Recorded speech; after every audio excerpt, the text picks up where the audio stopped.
Hello, and welcome back to the Whispered Woods. It has been a little bit since last we spoke. Honestly, there's some stuff that's happened in my personal life that kept me away for a while and stopped me from finishing last season.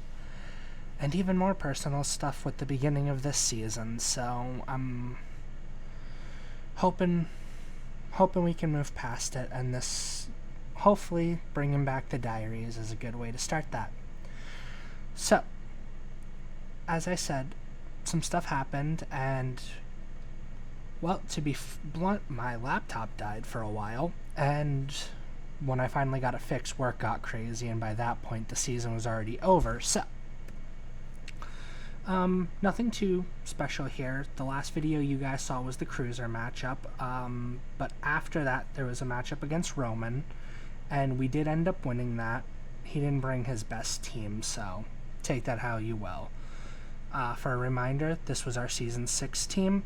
Walking Wake, Blood Moon Ursaluna, Chi-Yu, Lapras, Mega Charizard Y, Indeedee Male, Gallade, Nidoqueen, Ambipom, Berserker, Electivire, Chestnut, Mega Aerodactyl, Galarian Zapdos, Kricketune. Now, before I get too deep into this, I do need to say, doing it a little bit differently, I actually just played my Week 2 game, so I'm a little bit ahead of you guys. But, let's start off. We got our franchise player, Chi-Yu. Franchise players are essentially something that you pay for with the contracts. Well, you pay for them, and then every season there's a pretty decent sized fee to keep them around. Chi-Yu is who I decided will be our main mascot.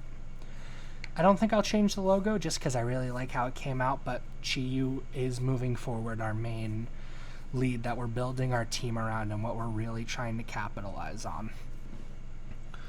Going along with that, one of our contracted Pokemon from last season, who's still just as blurry as ever, apparently, Mega Charizard Y.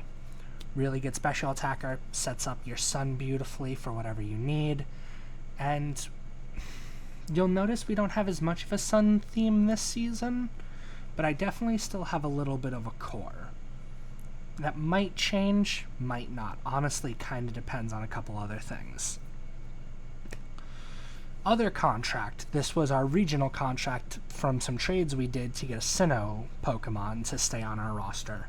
So in order to get this, we had to give up our extra special slot at the 14th round, but we got to keep Ambipom, who is a really key player for us last season, and I'm hoping we'll get to do more work as this season progresses. Round 1. So during the draft, I did not actually have any slots for specialty Pokemon because of the way my contracts lined up, and you might be noticing there's a Pokemon missing. We'll address that later. So for the first pick I decided good old Amoonguss would be probably the best bet. Good bulky Pokemon, HP stats pretty good, your defenses aren't horrible, special attacks great, speed's lacking, but gotta give up something.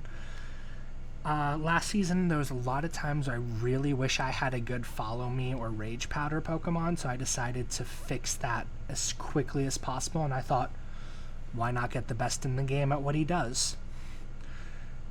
Then you'll see we skipped all the way to round 5 because of those previous contracts we had and the fact that we had a first round pick because we missed playoffs. For us, the draft really started in round 5, and I immediately made a trade to go get Mimikyu. Might seem a little bit weird as I am a doubles coach, but I really like Mimikyu, and I think it could have a niche in doubles even if it's not as good as other things. I don't think I need to go too deep into it. It's a Mimikyu. We all know what it does. It's adorable. Look at that face. Next up, round 6, picked up Espeon. I'm gonna be real, this was mostly just I got so sick and tired of being memed about getting stored powered, I thought maybe it would be worth trying to stored power sweep other people. Also, just Magic Bounce is really good, and it's not a bad Pokemon overall. I got some niche ideas I'm gonna try to do with this throughout the season. You'll get to see And hopefully it keeps on working out for me. Lucario.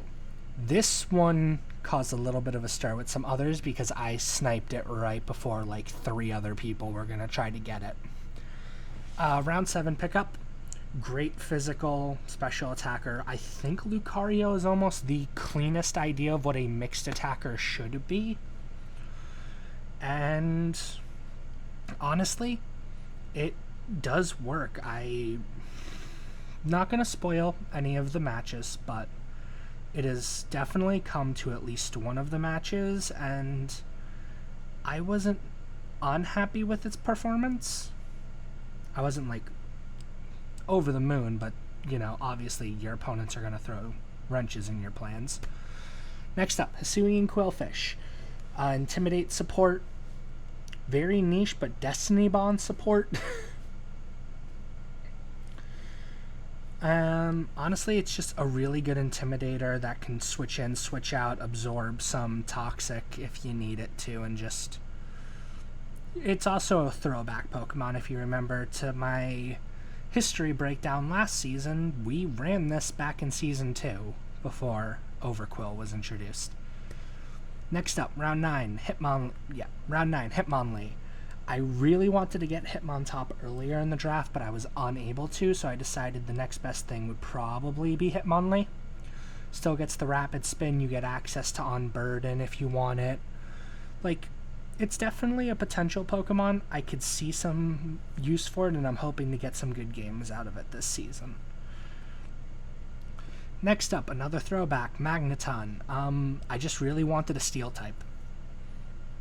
Well, that's a lie. I already had a Steel type. I think I really wanted an Electric type, and Electabuzz got sniped. So did Electivire. So we went for Magneton, because honestly, it's not horrible. You throw an Eviolite on this thing, and it's a really tanky wall. Kind of. Its HP is a little lacking, but with high enough defenses, I think it can stand for a bit. Next up, Kingdra. Now, in between round 10 and 11 is when I did a trade that got rid of Walking Wake. Which obviously is a little bit of a hot take, as Walking Wake is kind of literally what I designed my logo around. Kind of. And I really wanted the Water Dragon typing back, and while it's not amazing, there are some plans for it, and if some other team changes happen that are going to come, that might be in the works, I want to have access to different Pokemon, as I'm honestly trying to drift away from Sun a little bit. Round 12. I say I'm trying to move away from Sun, and then I immediately show you a Skull Villain. Skull Villain was something that some of my friends were able to pill me on and convince me is a really good Pokemon to partner with Charizard. Gives you good grass coverage, gives you just a lot of help throughout whatever you're trying to do with it. I have already been looking into it. This thing is great as a special attacker, as a physical attacker. Also has access to Rage Powder. It's just really good at what we're trying to get at least for right now. Next up, Scyther. Good flyer, has Defog, Eviolite Pokemon again. I have a few of those this season, but so far it hasn't been too much of a problem. I also just really like the Scyther line. Like, I would have loved to get Cleavor, but unfortunately I had to... I don't want to say settle, because it makes Scyther sound like it's lesser, but I kind of had to settle. Next up, our rookie, which technically happened before anything else. Morgrem. The owner of the... yeah, so the owner, or I guess not owner, but the guy who runs the draft has Grimmsnarl and has had it for a very long time. So I've been looking at Morgrem and I'm like, well, you have priority screens, you have priority parting shot. Honestly, the only thing you're really missing is Spirit Break, but like, that's not horrible. So we decided on Morgrim at the end of the day. It's, like I said, it's not absolutely horrid. I have brought it to at least one game, and I think it did at least somewhat admirable. Words, I swear. But there's that. So the trade we did. This is technically a fib, but the other Pokemon doesn't matter because it immediately got dropped into free agency. Essentially what happened is we traded Walking Wake for Iron Boulder and then immediately dropped Iron Boulder to pick up Jirachi. And I know Jirachi is mostly a singles Pokemon, but yet again, one of those Pokemon I think could have a niche in doubles, and I'm more so trying to experiment this season than really do anything else. This is kind of like, this season and next season might just turn out to be little experiments for me trying different ideas before the great reset of Season 9 happens, as Nando calls it. But that is the Wisp squad this season. Like I said, it's not as cohesive as previous seasons, but not every season needs to be. Sometimes it's just about having fun. It's kind of all I want to do is just go through and have a good time playing Pokemon.